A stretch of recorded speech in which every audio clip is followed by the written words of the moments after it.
From Doodle Bob, thoughts on the Bears Pro Bowl selection. So obviously they had three of them. Joe Tooney, Drew Dahlman, and Kevin Byard made the Pro Bowl this year. I think all very worthy selections. I also thought that Darnell Wright, Jonah Jackson, and Nashawn Wright had pretty good arguments. Now, Nashawn in particular is a bit of a tough one because he's also given up 7 touchdowns, which is at or near the lead. So, he's had a bit of boom or bust, although the second half of the year, I actually think he's been more consistent in giving up catches too, which hasn't given up as many. Jonah Jackson's had a strong year. He had a strong case, and Ike Darnell just got stuck in a tough NFC tackle class with Trent Williams, Penei Sewell, and Tristan Wirfs.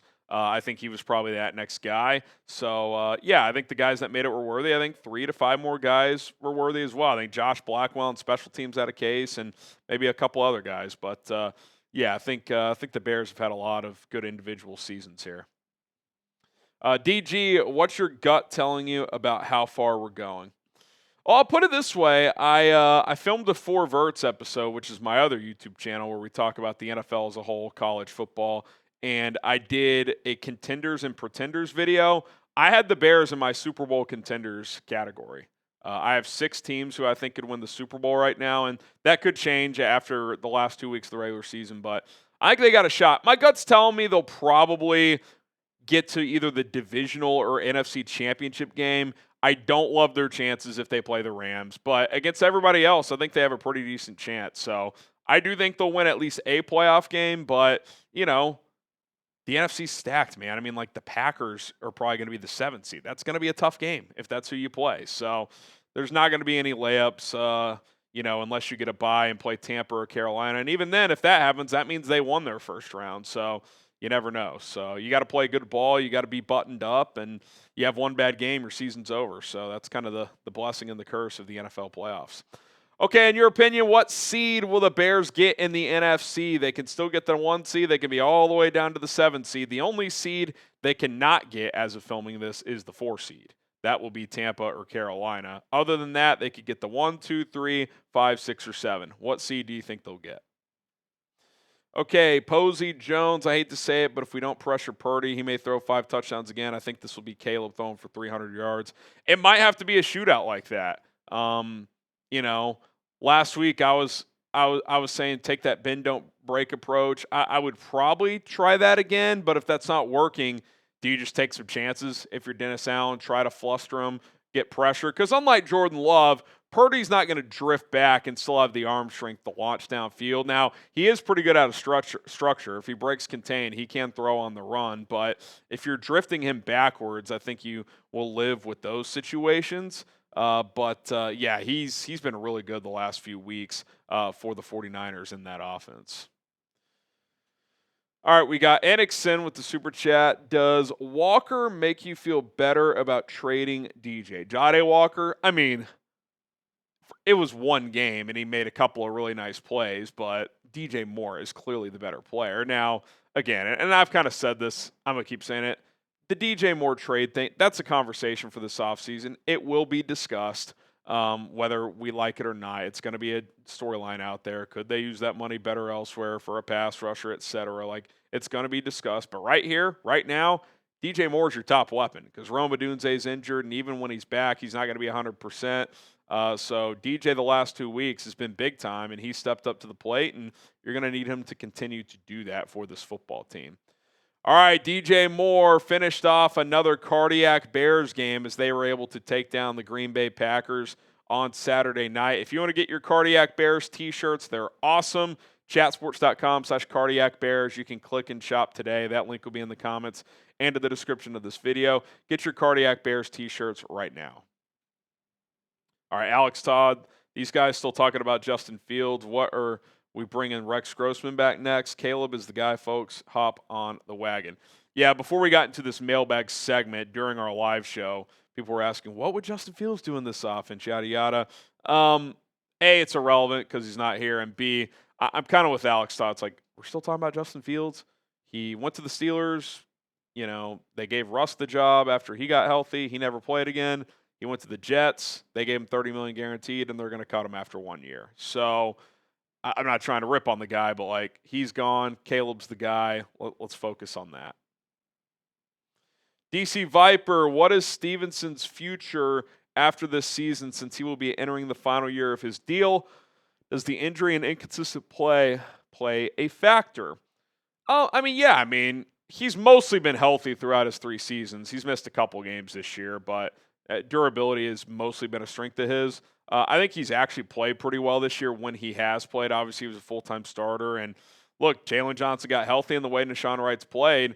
Tyrique's kind of been that third outside corner. He's still getting some snaps because Jalen hasn't been playing 100% of the snaps, but I would guess he's back. I mean, you could trade him if you try to bring Nashawn Wright back and try to get something for Stevenson, because I do think he's a starting corner in this league. But right now, I would guess he's back in 2026.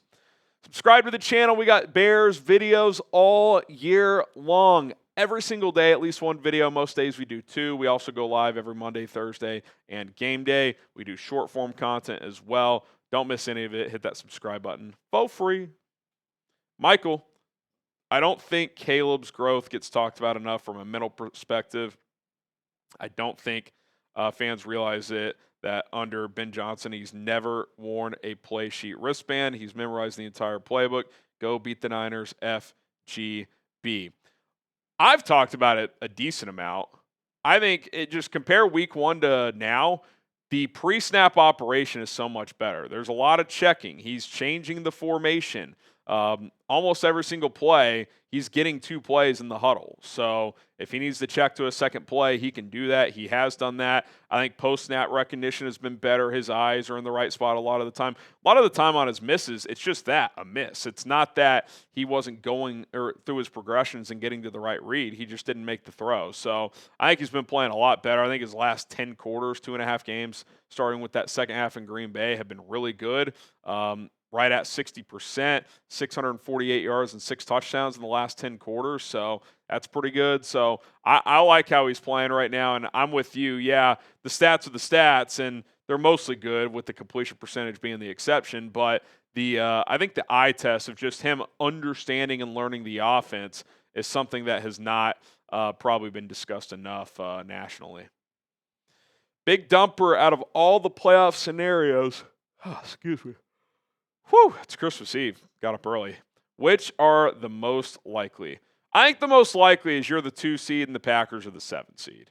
I think that's the most likely scenario. That's where it sits right now. The Bears need 1 win or 1 Packers loss to clinch the division, which means if the Packers lose, they get at least the 3 seed. If they win 1 more game, they're the 2 seed, the Bears, So they're in a pretty good spot to get the 2 seed. And Green Bay, assuming the Bears don't lose out and they win out, is going to be probably the 6 or the 7. So I would say Bears-Packers Part 3 at Soldier Field is a very high possibility. I would also say Bears-49ers at Soldier Field is a possibility. If you beat the Niners this week, they play Seattle next week. They could lose that as well. That could very easily turn into the 2-7 game, Bears-49ers at Soldier Field. And speaking of that matchup, we get that matchup at Levi Stadium this week in Santa Clara. Who do you got winning, and what is the final score going to be? And to that point, this is a great measuring stick game because you might play them again in a couple of weeks or at some point in the postseason. So let me know, who do you got winning, and what is the final score going to be?